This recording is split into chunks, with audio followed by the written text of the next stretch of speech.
ಗಮನಿಸೋಣ. ಸಹಕಾರ ಸಚಿವ ಕೆಎನ್ ರಾಜಣ್ಣ ಅವರ ತಲೆದಂಡ ಆಗಿದೆ. ಈಗ ಮಾಜಿ ಸಚಿವ ಕೆಎನ್ ರಾಜಣ್ಣ ಸೆಪ್ಟೆಂಬರ್ ಕ್ರಾಂತಿ ಅಂತ ಹೇಳಿದ್ದ ರಾಜಣ್ಣ ಅವರ ರಾಜಕೀಯ ಹಾದಿಯಲ್ಲೇನೆ ದೊಡ್ಡ ಕ್ರಾಂತಿ. ಸಿಎಂ ಬದಲಾವಣೆ ವಿಚಾರದಲ್ಲಿ ಪದೇ ಪದೇ ಹೇಳಿಕೆಗಳನ್ನ ನೀಡ್ತಾ ಇದ್ದ ರಾಜಣ್ಣ ಅವರು ಇನ್ನು ಮುಂದೆ ಸಚಿವ ಸ್ಥಾನದಲ್ಲಿ ಮುಂದುವರಿಯುವ ಹಾಗಿಲ್ಲ. ಪಕ್ಷದ ಸದಸ್ಯರಾಗಿ ಮುಂದುವರಿತಾರಾ ಇಲ್ವಾ, ಈ ಬಗ್ಗೆ ಈಗಲೂ ಕೂಡ ಅನುಮಾನಗಳು ಮುಂದುವರೆದಿದೆ.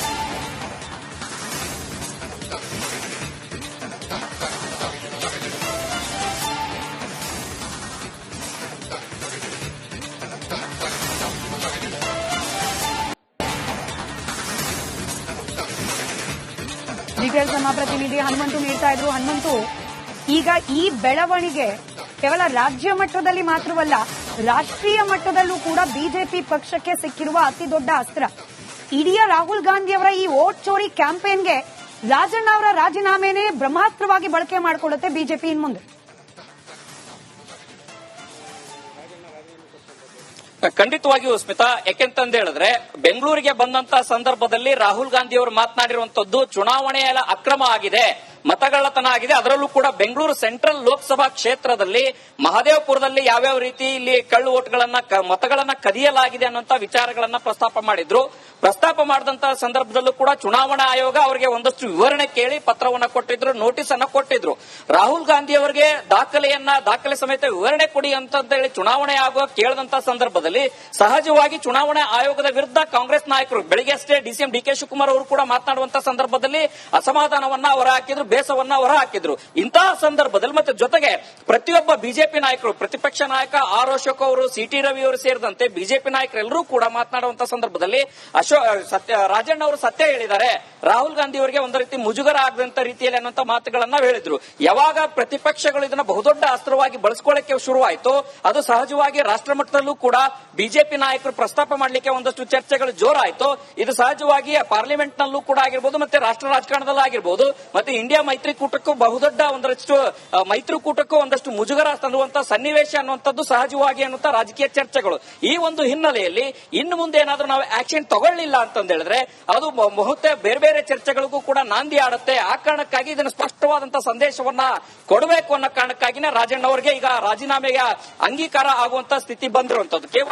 ಕೇವಲ ಸಚಿವ ಸ್ಥಾನಕ್ಕೆ ಮಾತ್ರ ಇದು ಸೀಮಿತನ ಇಲ್ಲ, ಇನ್ನೂ ಅಷ್ಟು ಚರ್ಚೆಗಳು ಜೀವಂತವಾಗಿ ಕಾಂಗ್ರೆಸ್ ಪಕ್ಷದಲ್ಲಿ ಇದೆ. ಯಾಕೆಂತಂದ ಹೇಳಿದ್ರೆ ರಾಜಣ್ಣ ಅವರು ಸೆಪ್ಟೆಂಬರ್ ಕ್ರಾಂತಿ ವಿಚಾರ ಮಾತಾಡಿದಂತ ಸಂದರ್ಭದಲ್ಲಿ, ಒನ್ ಮ್ಯಾನ್ ಒನ್ ಪೋಸ್ಟ್ ವಿಚಾರದ ಪ್ರಸ್ತಾಪ ಮಾಡಿದಂತ ಸಂದರ್ಭದಲ್ಲಿ, ಮತ್ತೆ ಕೆಪಿಸಿಸಿ ಅಧ್ಯಕ್ಷಗಳ ಬದಲಾವಣೆ ಆಗಬೇಕು ಅನ್ನುವಂತ ಹೇಳಿದಂತ ಸಂದರ್ಭದಲ್ಲಿ, ಮತ್ತೆ ಹೈಕಮಾಂಡ್ ನಾಯಕರನ್ನ ಭೇಟಿ ಮಾಡಿ ಒಂದಷ್ಟು ದೂರುಗಳನ್ನ ಕೊಡುವಂತ ಸಂದರ್ಭದಲ್ಲೂ ಕೂಡ ಪಕ್ಷದೊಳಗಿರುವಂತಹ ಇನ್ನೊಂದು ಟೀಮ್ ಡಿಸಿಎಂ ಡಿಕೆ ಶಿವಕುಮಾರ್ ಅವರ ಬಣದಲ್ಲಿ ಗುರುತಿಸಿಕೊಂಡಿರುವಂತಹ ಒಂದಷ್ಟು ಟೀಮ್ ರಾಜಣ್ಣ ಅವರು ಅನಗತ್ಯ ಸರ್ಕಾರದಲ್ಲಿ ಗೊಂದಲಗಳನ್ನು ಸೃಷ್ಟಿ ಮಾಡ್ತಾ ಇದ್ದಾರೆ, ಅವರನ್ನ ಕೂಡಲೇ ಪಕ್ಷದಿಂದ ಉಚ್ಚಾಟನೆ ಮಾಡಬೇಕು ಅನ್ನಂತಹ ಒಂದಷ್ಟು ದೂರುಗಳು ಕೂಡ ಹೈಕಮಾಂಡ್ ನಾಯಕರಿಗೆ ಕೊಟ್ಟಿದ್ರು. ಕೇವಲ ಅದು ಪಕ್ಷದ ಆಂತರಿಕ ವಿಚಾರಗಳು ಮಾತ್ರ ಅಲ್ಲ, ಸರ್ಕಾರದ ಮಟ್ಟದಲ್ಲೂ ಕೂಡ ಒಂದಷ್ಟು ಮಾತನಾಡಿರುವಂತಹ ಎಲ್ಲಾ ವಿಚಾರಗಳನ್ನು ಕ್ರೋಢೀಕರಿಸಿ ಹೈಕಮಾಂಡ್ ನಾಯಕರಿಗೆ ದೂರನ್ನ ಕೊಟ್ಟಿದ್ರು.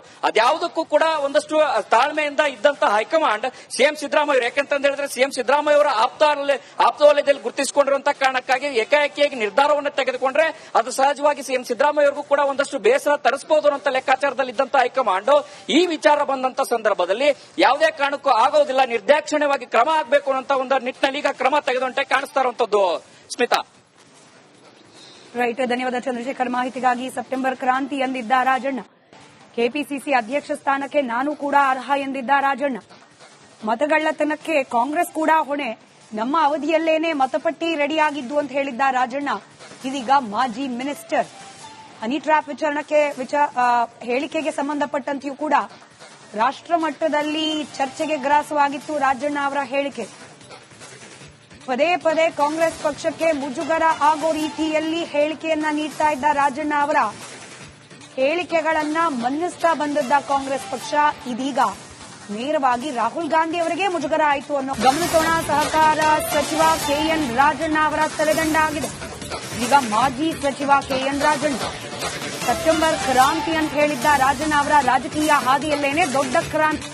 ಸಿಎಂ ಬದಲಾವಣೆ ವಿಚಾರದಲ್ಲಿ ಪದೇ ಪದೇ ಹೇಳಿಕೆಗಳನ್ನ ನೀಡ್ತಾ ಇದ್ದ ರಾಜಣ್ಣ ಅವರು ಇನ್ನು ಮುಂದೆ ಸಚಿವ ಸ್ಥಾನದಲ್ಲಿ ಮುಂದುವರಿಯುವ ಹಾಗಿಲ್ಲ.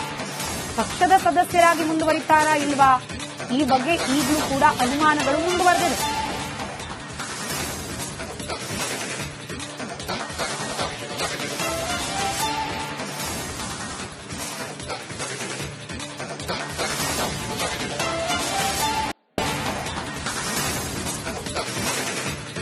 ಡೀಟೇಲ್ಸ್ ನಮ್ಮ ಪ್ರತಿನಿಧಿ ಹನುಮಂತು ನೀಡ್ತಾ ಇದ್ರು. ಹನುಮಂತು, ಈಗ ಈ ಬೆಳವಣಿಗೆ ಕೇವಲ ರಾಜ್ಯ ಮಟ್ಟದಲ್ಲಿ ಮಾತ್ರವಲ್ಲ, ರಾಷ್ಟ್ರೀಯ ಮಟ್ಟದಲ್ಲೂ ಕೂಡ ಬಿಜೆಪಿ ಪಕ್ಷಕ್ಕೆ ಸಿಕ್ಕಿರುವ ಅತಿ ದೊಡ್ಡ ಅಸ್ತ್ರ.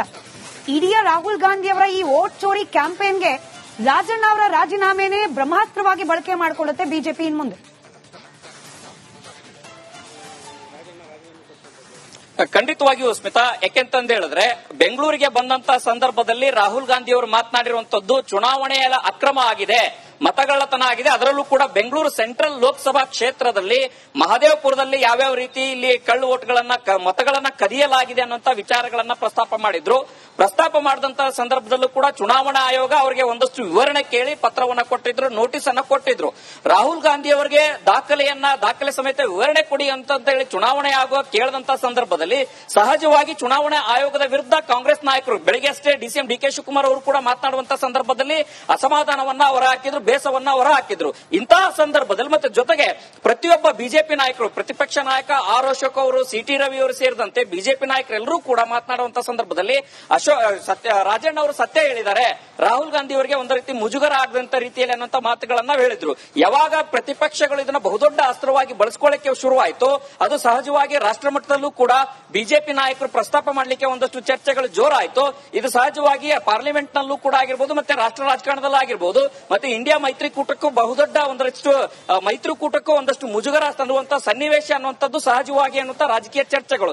ಈ ಒಂದು ಹಿನ್ನೆಲೆಯಲ್ಲಿ ಇನ್ನು ಮುಂದೆ ಏನಾದ್ರೂ ನಾವು ಆಕ್ಷನ್ ತಗೊಳ್ಳಿಲ್ಲ ಅಂತಂದ ಹೇಳಿದ್ರೆ ಅದು ಬಹುತೇಕ ಬೇರೆ ಬೇರೆ ಚರ್ಚೆಗಳಿಗೂ ಕೂಡ ನಾಂದಿ ಆಡುತ್ತೆ. ಆ ಕಾರಣಕ್ಕಾಗಿ ಇದನ್ನು ಸ್ಪಷ್ಟವಾದಂತಹ ಸಂದೇಶವನ್ನ ಕೊಡಬೇಕು ಅನ್ನೋ ಕಾರಣಕ್ಕಾಗಿನೇ ರಾಜಣ್ಣ ಅವರಿಗೆ ಈಗ ರಾಜೀನಾಮೆಗೆ ಅಂಗೀಕಾರ ಆಗುವಂತ ಸ್ಥಿತಿ ಬಂದಿರುವಂತದ್ದು. ಕೇವಲ ಸಚಿವ ಸ್ಥಾನಕ್ಕೆ ಮಾತ್ರ ಇದು ಸೀಮಿತನ? ಇಲ್ಲ, ಇನ್ನೂ ಅಷ್ಟು ಚರ್ಚೆಗಳು ಜೀವಂತವಾಗಿ ಕಾಂಗ್ರೆಸ್ ಪಕ್ಷದಲ್ಲಿದೆ. ಯಾಕಂತಂದ ಹೇಳಿದ್ರೆ ರಾಜಣ್ಣ ಅವರು ಸೆಪ್ಟೆಂಬರ್ ಕ್ರಾಂತಿ ವಿಚಾರ ಮಾತನಾಡಿದಂತ ಸಂದರ್ಭದಲ್ಲಿ, ಒನ್ ಮ್ಯಾನ್ ಒನ್ ಪೋಸ್ಟ್ ವಿಚಾರದ ಪ್ರಸ್ತಾಪ ಮಾಡಿದಂತ ಸಂದರ್ಭದಲ್ಲಿ, ಮತ್ತೆ ಕೆಪಿಸಿಸಿ ಅಧ್ಯಕ್ಷಗಳ ಬದಲಾವಣೆ ಆಗಬೇಕು ಅಂತ ಹೇಳಿದಂತ ಸಂದರ್ಭದಲ್ಲಿ, ಮತ್ತೆ ಹೈಕಮಾಂಡ್ ನಾಯಕರನ್ನ ಭೇಟಿ ಮಾಡಿ ಒಂದಷ್ಟು ದೂರುಗಳನ್ನ ಕೊಡುವಂತ ಸಂದರ್ಭದಲ್ಲೂ ಕೂಡ ಪಕ್ಷದೊಳಗಿರುವಂತಹ ಇನ್ನೊಂದು ಟೀಮ್ ಡಿಸಿಎಂ ಡಿಕೆ ಶಿವಕುಮಾರ್ ಅವರ ಬಣದಲ್ಲಿ ಗುರುತಿಸಿಕೊಂಡಿರುವಂತಹ ಒಂದಷ್ಟು ಟೀಮ್ ರಾಜಣ್ಣ ಅವರು ಅನಗತ್ಯ ಸರ್ಕಾರದಲ್ಲಿ ಗೊಂದಲಗಳನ್ನು ಸೃಷ್ಟಿ ಮಾಡ್ತಾ ಇದ್ದಾರೆ, ಅವರನ್ನ ಕೂಡಲೇ ಪಕ್ಷದಿಂದ ಉಚ್ಚಾಟನೆ ಮಾಡಬೇಕು ಅನ್ನಂತಹ ಒಂದಷ್ಟು ದೂರುಗಳು ಕೂಡ ಹೈಕಮಾಂಡ್ ನಾಯಕರಿಗೆ ಕೊಟ್ಟಿದ್ರು. ಕೇವಲ ಅದು ಪಕ್ಷದ ಆಂತರಿಕ ವಿಚಾರಗಳು ಮಾತ್ರ ಅಲ್ಲ, ಸರ್ಕಾರದ ಮಟ್ಟದಲ್ಲೂ ಕೂಡ ಒಂದಷ್ಟು ಮಾತನಾಡಿರುವಂತಹ ಎಲ್ಲಾ ವಿಚಾರಗಳನ್ನು ಕ್ರೋಢೀಕರಿಸಿ ಹೈಕಮಾಂಡ್ ನಾಯಕರಿಗೆ ದೂರನ್ನ ಕೊಟ್ಟಿದ್ರು. ಅದ್ಯಾವುದಕ್ಕೂ ಕೂಡ ಒಂದಷ್ಟು ತಾಳ್ಮೆಯಿಂದ ಇದ್ದಂತಹ ಹೈಕಮಾಂಡ್ ಸಿಎಂ ಸಿದ್ದರಾಮಯ್ಯ, ಯಾಕಂತಂದ ಹೇಳಿದ್ರೆ ಸಿಎಂ ಸಿದ್ದರಾಮಯ್ಯ ಅವರ ಆಪ್ತ ವಲಯದಲ್ಲಿ ಗುರುತಿಸಿಕೊಂಡಿರುವಂತಹ ಕಾರಣಕ್ಕಾಗಿ ಏಕಾಏಕಿಯಾಗಿ ನಿರ್ಧಾರವನ್ನು ತೆಗೆದುಕೊಂಡ್ರೆ ಅದು ಸಹಜವಾಗಿ ಸಿಎಂ ಸಿದ್ದರಾಮಯ್ಯ ಅವರಿಗೂ ಕೂಡ ಒಂದಷ್ಟು ಬೇಸರ ತರಿಸಬಹುದು ಅಂತ ಲೆಕ್ಕಾಚಾರದಲ್ಲಿ ಇದ್ದಂತಹ ಹೈಕಮಾಂಡ್ ಈ ವಿಚಾರ ಬಂದಂತ ಸಂದರ್ಭದಲ್ಲಿ ಯಾವುದೇ ಕಾರಣಕ್ಕೂ ಆಗೋದಿಲ್ಲ, ನಿರ್ದಾಕ್ಷಿಣ್ಯವಾಗಿ ಕ್ರಮ ಆಗಬೇಕು ಅನ್ನೋ ಒಂದು ನಿಟ್ಟಿನಲ್ಲಿ ಈಗ ಕ್ರಮ ತೆಗೆದುಕೊಂಡೆ ಕಾಣಿಸ್ತಾ ಇರುವಂತದ್ದು. ಸ್ಮಿತಾ. ರೈಟ್, ಧನ್ಯವಾದ ಚಂದ್ರಶೇಖರ್ ಮಾಹಿತಿಗಾಗಿ. ಸೆಪ್ಟೆಂಬರ್ ಕ್ರಾಂತಿ ಎಂದಿದ್ದ ರಾಜಣ್ಣ, ಕೆಪಿಸಿಸಿ ಅಧ್ಯಕ್ಷ ಸ್ಥಾನಕ್ಕೆ ನಾನು ಕೂಡ ಅರ್ಹ ಎಂದಿದ್ದ ರಾಜಣ್ಣ, ಮತಗಳ್ಳತನಕ್ಕೆ ಕಾಂಗ್ರೆಸ್ ಕೂಡ ಹೊಣೆ, ನಮ್ಮ ಅವಧಿಯಲ್ಲೇನೆ ಮತಪಟ್ಟಿ ರೆಡಿಯಾಗಿದ್ದು ಅಂತ ಹೇಳಿದ್ದ ರಾಜಣ್ಣ ಇದೀಗ ಮಾಜಿ ಮಿನಿಸ್ಟರ್. ಹನಿ ಟ್ರ್ಯಾಪ್ ಹೇಳಿಕೆಗೆ ಸಂಬಂಧಪಟ್ಟಂತೆಯೂ ಕೂಡ ರಾಷ್ಟ್ರ ಮಟ್ಟದಲ್ಲಿ ಚರ್ಚೆಗೆ ಗ್ರಾಸವಾಗಿತ್ತು ರಾಜಣ್ಣ ಅವರ ಹೇಳಿಕೆ. ಪದೇ ಪದೇ ಕಾಂಗ್ರೆಸ್ ಪಕ್ಷಕ್ಕೆ ಮುಜುಗರ ಆಗೋ ರೀತಿಯಲ್ಲಿ ಹೇಳಿಕೆಯನ್ನ ನೀಡ್ತಾ ಇದ್ದ ರಾಜಣ್ಣ ಅವರ ಹೇಳಿಕೆಗಳನ್ನ ಮನ್ನಿಸ್ತಾ ಬಂದದ್ದ ಕಾಂಗ್ರೆಸ್ ಪಕ್ಷ ಇದೀಗ ನೇರವಾಗಿ ರಾಹುಲ್ ಗಾಂಧಿ ಅವರಿಗೆ ಮುಜುಗರ ಆಯಿತು ಅನ್ನೋ